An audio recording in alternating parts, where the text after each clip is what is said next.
Faísca McQueen. We always knew we wanted a mentorship story. We wanted to have Doc Hudson's character come back and use the mentorship that him and McQueen had, and then bridge that into a new relationship. And also the aging of an athlete. The jumping off point was, we have McQueen who's, 10 years after the first movie. How do you, where would an athlete be in 10 years? Rocky or Jeff Gordon, we talked to him a lot, who's a NASCAR driver.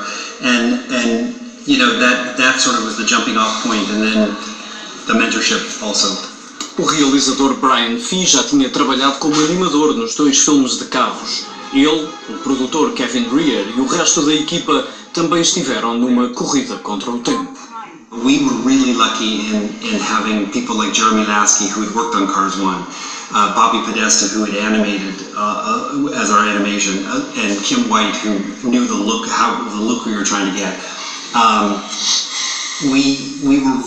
We also didn't have the luxury of time. They took a year out of our schedule. So one of the things that's been gratifying for me is that a lot of the leads said, you just let us do our job. We didn't have time to meddle with them.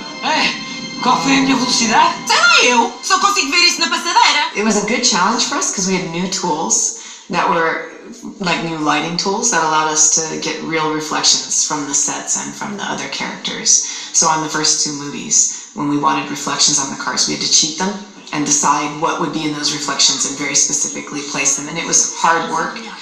Here we just got it all. Técnica à parte, a receita é a mesma. Uma história envolvente e sequências de corrida muito realistas. Senhoras e senhores, vamos correr!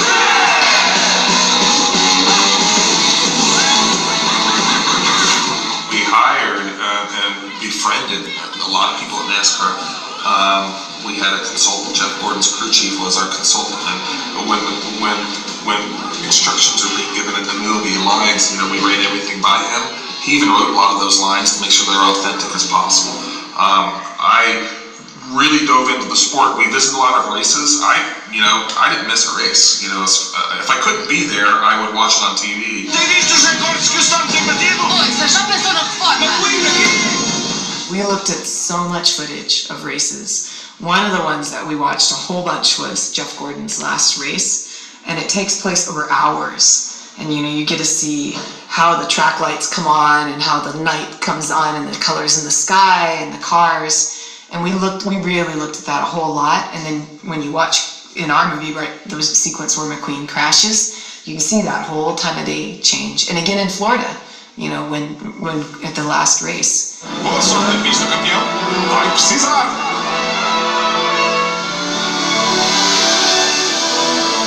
E a última corrida de Carros 3 é mesmo surpreendente, mas não vamos falar disso. Kim White, a diretora de fotografia, diz que, tal como no cinema de imagem real, a luz é uma história para lá da história. And so I tell people, well, when you watch a movie, think about when you're not absorbed in the story, or maybe watch the movie again and look at what's going on in the story and then see how it's supported with the lighting. Mas para já, a ideia é aproveitar este regresso de Faísca McQueen no filme, que em português conta com a participação do piloto Tiago Monteiro, que é a voz do simulador. Quanto ao resto, apenas se pode dizer que as corridas só acabam na bandeira de xadrez.